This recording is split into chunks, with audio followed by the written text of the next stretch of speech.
Okay, we'll go ahead and get started. Good morning, I'm Greg Conti. This is Sergey Bratus, and we've been taking a very hard look at inside binaries, inside binary objects, whether they be memory dumps, files, file systems, anywhere we find zeros and ones. And what we found is a great deal of structure, a great diversity of binary species, and I think the understanding of that will help you, whether you're a forensics engineer, a reverse engineer, a fuzzer, or a security researcher in general, understanding the building blocks of these binary objects, something that's between the data type, ints and longs and chars and all of that, and the object itself, a Word document, a binary Word document or something. So we're going to focus, we tried to document as many of these types as possible, put them into categories. We have ways in the talk to visually identify them, as well as statistically to identify them, so it can ideally be automated. And the ultimate goal is to help you do your jobs better, speed analysis, and gain insight. Well, I have a bit of a personal history here. Greg was the one who put me up to it. He got me interested in visualization, in leveraging the power of just the naked eye when looking at the bits. Because when you get to see those bits flying by or scrolling by on the screen, you sort of kind of see the patterns, and you actually get to recognize the patterns. And if you shift the data around, then you see the patterns in the shifting. But all of this is tantalizingly close and yet really hard to actually use. So what we're trying to present today is ways to actually make it simpler and isolate a few visual primitives that will hopefully tell something useful about a piece of a binary at a glance, and give you a reference as to what this thing might be. It's not something that you wouldn't be able to do with more advanced tools or special scripts, but those things will cost you. Those things will cost you the time to run them, the time to pre-process the data. Here, the idea is to have a visual cue that's just right there, and to switch between those visual cues very, very fast. Okay, good. For bonus points, who's the picture, the bug-eyed man in the picture? Charles Darwin, very good. They had some great photographs. So this is my disclaimer. Does anyone read ROT 13 natively? I know no one reads it anyway, so I thought I'd make it ROT 13. Что это значит? So anyway, we're here as free citizens and not the representatives of our employers. So we're going to be using several visualizations, this one most of all. If you think of any binary object, whether it be memory, network flow, a file system, it consists of numbers, zeros and ones, or bytes. So if you think of that sequence of bytes, in this example, 255, 108, 40, and so on, and you plot those into a graphical window from left to right. So the first byte in the file is the top left corner, the second byte in the file is the next byte to the right, and the third byte, and so on. And what we've done is mapped the color, the grayscale, to the byte value. So 0 is black, 255 is bright white. Other byte values are shades in between. And the advantage there is you can play with these color mappings and do all sorts of things. But the idea is this allows you, when you compare a hex editor's window to a graphical window, you can see about 300 times more information, at least in a graphical way. Obviously, a hex editor shows it in a textual way. But that allows you to see the structure. So let's take a look. So this is a Word document. I've snipped out 10 megs in the middle because I'll walk through. So at the top, that's where a Word 2003 document, that's what ASCII text looks like. The next region is a data structure, and then the white noise area in the middle is several compressed images. And if you look where that black line in the middle, the actual header, the data structure that's the header for each embedded image is visible between them.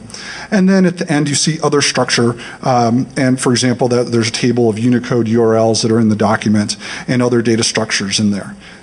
The idea being, and it goes back to what I said at the beginning, that there's integers and longs and chars, and then there's Word documents. But really, these things, these jar files, these executables are all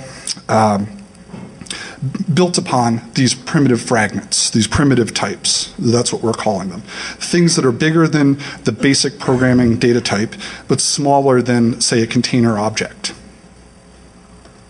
And let's just look at an example. So this tool should be on, we submitted it should be on your CD, although we have not checked.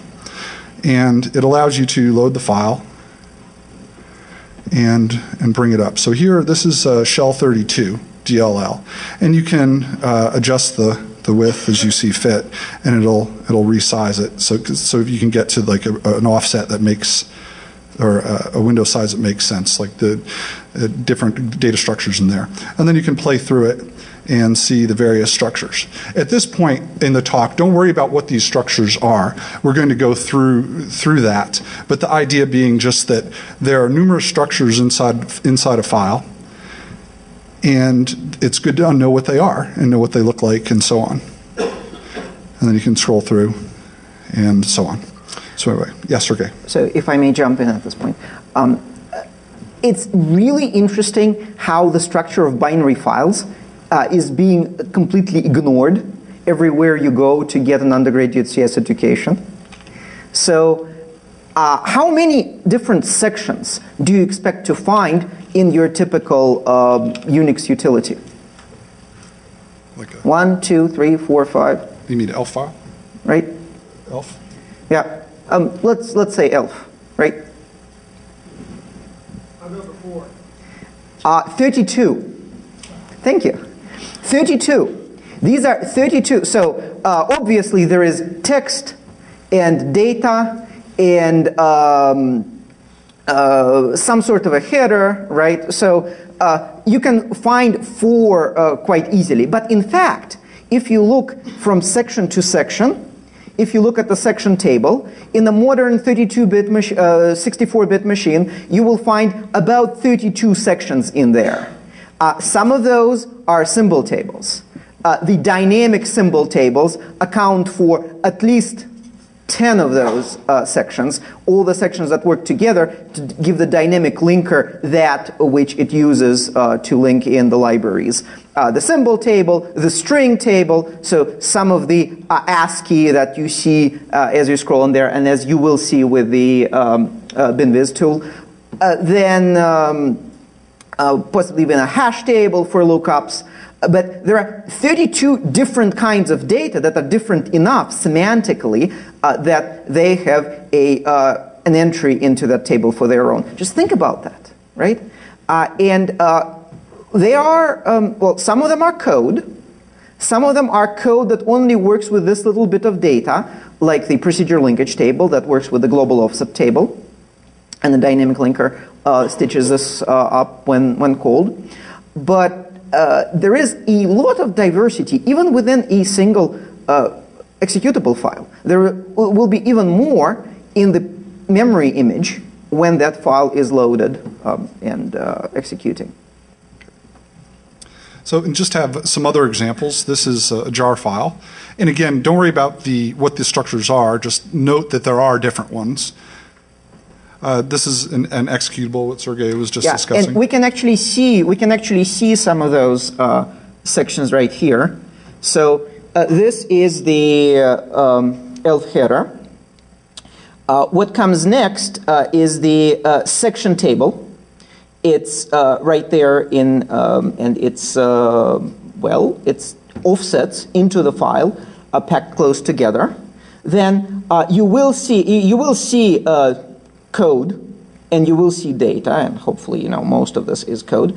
But there are also strings that go into dynamically linking the file, and there are all sorts of versioning information. And if your executable is not stripped, then there's a symbol table and other kind of debugging information closer to the end. But all of those things, I mean, these are 30 to 32 sections laid out, and you can actually make them out very easily. And you can actually make them out even more easily before the file has been linked together, because you've got runs of zeros where the addresses of the functions would go. So, and the same goes for system memory. This is from the Digital Forensics Research Workshop data set that they released this year. It's a Sony Ericsson K800. It's just a snippet from memory. And even network traffic, right? So this is a byte plot, but except that it shows one packet per line and kind of does a carriage return. So the long lines were large packets, the short lines are small packets. But again, this structure exists. And that we argue the current tools, things like grep and strings, hex editors for this general purpose problem, just they're insufficient. We can do better, and that's what we're trying to get at. And alluded to this at the beginning, that you're going to encounter unknown, unfamiliar structures. Typically, you'll be looking at them in text. And what we're trying to do by getting our arms around all the various types of building blocks, primitive types out there, we can help facilitate deep understanding, help you as a reverser, as a fuzzer, as a forensics analyst. And we're working on something called memory mapping. And the idea is if you can programmatically identify each of these primitive types, then you can write a program that dumps out. And here's an example. This is a memory map. Not the binary mapping. For bonus points, what is this the memory map of? I heard Commodore 64. This is Commodore 64 memory map, but it was the intuition. Glorious 8-bit address space. Beautiful. So the idea, though, and so from that memory map to this idea of binary mapping, that if you have the ability, then if you understand what these fragment types are, or primitive types are, you can identify where they begin and end within a file, and from there you can toggle them on and off and say, only show me text, or I don't care about text, or show me only code, or I don't care about code, and slice through the file, removing a layer at a time of this unknown thing you're trying to analyze. That's the idea. Another idea is that you can embed, we get our arms around this, we can embed it in things like a hex editor, or mocked up there's a strings tab within IDA. You could have a compressed tab, an encoded tab, bitmap, audio, as you have this ability to identify these things. This is a taxonomy. It's the tree of programming languages. And I thought it was very useful to just show that this thing could grow without bounds. There's many, many different interpretations or variations of binary, of primitive types. So the idea then is we had to draw our arms around it and kind of scope what we did. Otherwise, it would spiral off into this incredibly unsolvable problem. So what we've done is kind of define the root of the tree and of things that you're likely to encounter, and went into a certain level of depth here and more depth in the white paper that we released. Okay. So I would like to make a disclaimer. It's impossible by looking at a run of bytes to tell what those bytes are, what they do, what format they belong to. It's really, really very, very hard, and it's provably hard. Okay. However, most of the time we are not looking at those incredibly disguised things such as shellcode that is supposed to be the English text. Such a thing has been done. We'll mention it as we bow out. But